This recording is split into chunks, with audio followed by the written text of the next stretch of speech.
Apakah Anda rindu diberkati Tuhan? Apakah Anda ingin menjadi berkat bagi sesama? Mari kita nikmati berkat Tuhan lewat kebenaran firman Tuhan dari seri Renungan Harian Pulang ke Rumah. Selamat menikmati. Judul renungan kita hari ini ialah Contoh Pertobatan. Mari kita berdoa. Bapa, hadirlah saat ini lewat kuasa Roh Kudus-Mu. Terangi pikiran kami, arahkan pikiran kami untuk senantiasa boleh memahami akan kebenaran firman yang siap kami terima saat ini. Dalam nama Yesus, amin. Ayat inti kita hari ini diambil dari Mazmur pasal 51 ayat yang ke-10. Firman Tuhan berkata, "Jadikanlah hatiku tahir, ya Allah."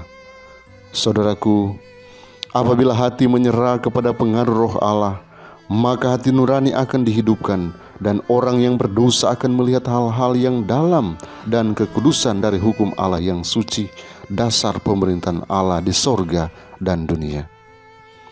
Karena terang yang sesungguhnya yang menerangi setiap orang sedang datang ke dalam dunia, menerangi setiap sudut yang gelap dalam jiwa itu, dan hal-hal yang tersembunyi dalam kegelapan dinyatakan. Yohanes 1 ayat 9. Keyakinan mencekam hati dan pikiran.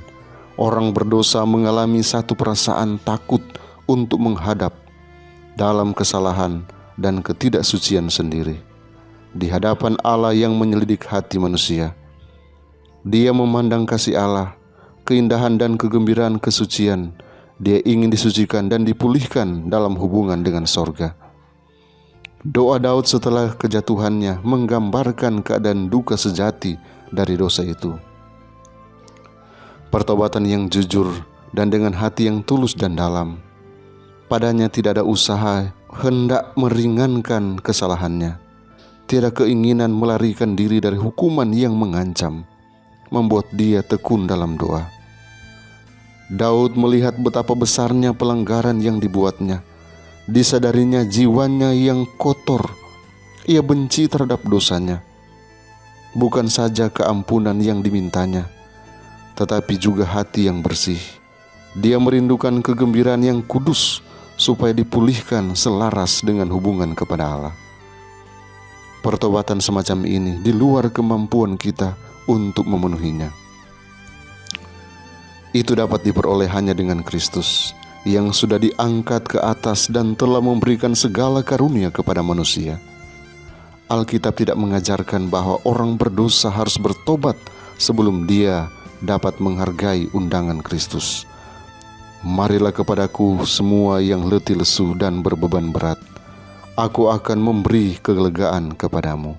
Matius 11 ayat 28. Kebajikan yang datang dari Kristus itulah yang menuntun orang menuju pertobatan yang sejati. Rasul Petrus membuatnya dengan jelas di dalam ucapannya kepada orang-orang Israel, manakala dia berkata, "Dialah yang telah ditinggikan oleh Allah sendiri dengan tangan kanannya menjadi pemimpin dan juru selamat, supaya Israel dapat bertobat dan menerima pengampunan dosa." Kisah 5 ayat 31. Terlebih lagi kita tidak dapat bertobat tanpa Roh Kudus yang menyadarkan hati nurani, dan kita tidak dapat diampuni tanpa Kristus. Kristuslah sumber tiap dorongan yang benar.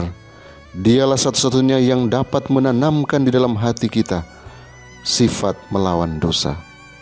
Tiap-tiap keinginan akan kebenaran dan kesucian, setiap keyakinan, kesadaran akan dosa-dosa kita sendiri adalah merupakan bukti bahwa Roh Kristus bekerja di hati kita. Kiranya Tuhan memberkati kita hari ini. Mari kita berdoa. Bapa di sorga, terima kasih karena saat ini Engkau boleh ajarkan kami prinsip yang indah. Kami boleh datang mengaku akan semua kesalahan dan dosa kami. Kami boleh memperbarui komitmen kami di dalam Yesus, dan kami boleh menjadi umat-umat Tuhan yang sejati, yang siap bagi hari Maranatha. Kami akan melakukan semua kegiatan kami hari ini. Engkau pagari kami dengan kuasa-Mu, agar kami boleh terhindar dari sakit penyakit, bahkan wabah yang menimpa dunia ini. Engkau akan berkati kami, Engkau akan tuntun kami, dan Engkau akan arahkan langkah kaki kami kepada jalan-jalan-Mu. Terima kasih Tuhan, karena penyertaan-Mu sempurna bagi kami hari ini.